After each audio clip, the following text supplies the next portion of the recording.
খুলনার Northern university of business and টেকনোলজির ত্রিপলি বিভাগের প্রথম বর্ষের শিক্ষার্থী আবদুল্লাহ শাফিল বৈষম্য বিরোধী ছাত্র আন্দোলন চলাকালে ২রা আগস্ট পুলিশের গুলিতে আহত হয়।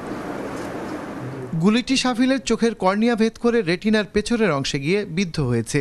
এতে রেটিনার অংশটি চোখ থেকে বিচ্ছিন্ন হয়ে গেছে। তো একজন লুকিয়ে থাকা পুলিশ আমার মাত্র ৫-৭ হাত দূরে থেকে একদম ছোড়া গুলি, এটা লেডের তৈরি, মেটালের, ওটা আমার মুখ বরাবর শ্যুট করে। তখন আমি তার ফেসও দেখতে পারি, আমি কিছুই দেখতে পারি, আমি দেখেছি জাস্ট একটা অবয়ব, আর হঠাৎ করে বীভৎস একটা লাল আলো জ্বলে উঠেছে। কৃষিজীবী পিতার যৎসামান্য আর্থিক সামর্থ্যের মধ্যেই শাফিল খুলনা ঢাকার একাধিক হাসপাতাল ও চক্ষু ইনস্টিটিউটেও চিকিৎসা নিয়েছেন, কিন্তু বাম চোখে আর আলো ফিরে আসেনি।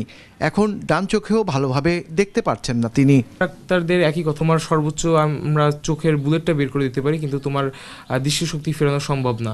যদি একান্ত দৃষ্টিশক্তি ফেরাতে চাও তাহলে দেশের বাইরে যেয়ে চেষ্টা করে দেখতে পারো।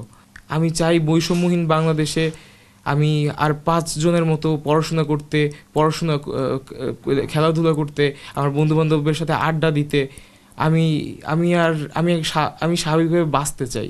২৫০টিরও বেশি ডিজাইন অপশন নিয়ে ওয়ালটন স্মার্ট ফ্রিজ, বোঝে আপনার প্রয়োজন। এত রক্ত, এত জীবনের বিনিময়ে যে বৈষম্যহীন দেশ তৈরি হচ্ছে, শাফিল যেন দুচোখ ভরে সে দেশ দেখতে পারে, এই আকুতি শাফিলের মায়ের। ওর যে সমস্যা সেটা তো ট্রিটমেন্ট করা আমাদের জন্য অনেক কঠিন। সিঙ্গাপুরে ওর এই ট্রিটমেন্টটা সম্ভব হবে, ওই রিপোর্টগুলো পাঠানোর পরে ওখান থেকে যেটা আসছে। এখন সে সিঙ্গাপুরের পাঠানো তো আমাদের পক্ষে কঠিন হয়ে যাচ্ছে। সন্তানের চিকিৎসার জন্য অনুদান নয়, দ্রুত সুচিকিৎসা নিশ্চিতে বর্তমান সরকারকে এগিয়ে আসার আহ্বান জানিয়েছে শাফিলের পরিবার। মোস্তফা জামাল, মাছরাঙা সংবাদ, খুলনা।